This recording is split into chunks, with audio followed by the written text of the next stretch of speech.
جو جو مسلمان جو شرک کرتے ہیں ان کے بارے میں آپ نے کہا تھا کہ یہ ویسے کھلے مشرک نہیں ہے جو کہ یعنی جیسا کفار کے مشرک تھے، ان کی کیٹیگری ڈفرینٹ ہے، اور اس لیے ہم جو ہے انہیں مسلمان ہی شمار کریں گے، بس یہ کہیں گے یہ گمراہی میں. تو اس قادیانیوں کے بارے میں بھی تو یہ کہا جا سکتا ہے کہ وہ بھی گمراہی میں پڑے ہوئے ہیں، اور وہ بھی کیا کہتے ہیں.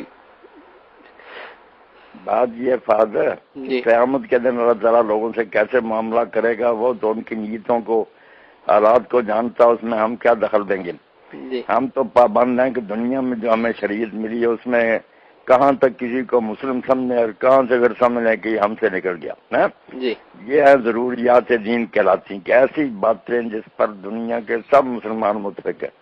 حتیٰ کہ قادیانی نہیں، مرزا غلام احمد جی اور اس کے چیلے بھی 20 سال تک اپنی الہامی کتابوں میں انہیں عقیدوں پر رہے جو ہمارے ہیں کہ اب کوئی وہی نہیں آئے گی، جو نبی بنے گا اس پر اللہ کے فرشتوں کی لعنت.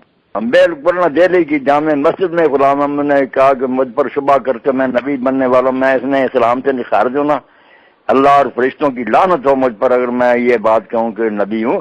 نبی حضور کے بعد ختم.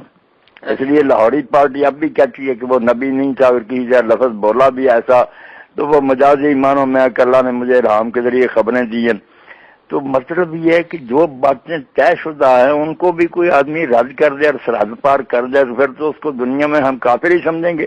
گمراہ کیا سمجھنا، وہ تعویل کوئی نہیں، وہ تو بدنیتی ہے. تو آج والے جو نا یہ جو مرضی سمجھ رہا ہے اللہ ان سے نپٹے گا. جنہوں نے یہ تحریک برپا کی اور یہ چیزیں انہیں کوئی مغالطہ نہیں کہ خاتم کے یہ کوئی مانے نہ ایسی بات. ان کی جو 20 سال کی کتابیں پڑھی، بلکہ خاتم کا معنی مرزا غلام احمد نے لے کر آخری نبی حضرت عیسیٰ علیہ السلام کے نزول کا بھی انکار کر لیا کہ عیسیٰ علیہ السلام بے شک پہلے نبی، اگر وہ آ گئے تو حضور آخری نبی نہیں رہتے. یہ ظالم ہم جب کافر نہیں ہوا تو اس وقت یہ دلیل دیتا تھا کہ آخری نبی حضور آپ کے بعد ایک لفظ بھی اترایا یا عیسیٰ علیہ السلام بے شک پہلے آ گئے تو ختم میں تو ختم ہوگی. اس لیے نے کوئی غلط فہمی نہیں. میں نے کہا دہلی کی مسجد میں لعنت کی کہ اگر میں نبی بنوں تو میں اسلام سے نکل جاؤں. بعد میں جب بے ایمان ہو گئے تو پھر تعویلیں شروع کر. یہ تعویلیں تو کوئی نہ، بریلویوں کی تعویلیں وغیرہ جہاں اس کی تو گنجائش ہے نہ، بے شک ہمارے نزدیک مردود ہیں. وہ کہتے ہیں ہم توسل کرتے ہیں، استشفاء کرتے ہیں، ان سے سفارش کراتے ہیں، یہ کرتے ہیں وہ کرتے ہیں. ایسے خاتم النبیین اور لا نبی آبادی اور نبوت کا محل بالکل ختم ہو گیا، آخری اینٹ رہتی تھی. ذرا برابر کوئی شبہ نہیں ہے، بالکل یہ نا بے ایمان. ایسی تعویلوں کی اجازت دے دیں. پھر آغا خانی بھی کہتے ہیں نا کہ لا الہ اللہ ٹھیک ہے مگر الہ سے مراد آغا خان ہے، اس کی شکل میں اللہ آیا ہوا یہی خدا ہے. اس کی تصویر رکھ لیتے ہیں امام جماعت خانے میں جن کی مسجدیں ہیں، اس سے دعائیں مانگتے ہیں اس سے.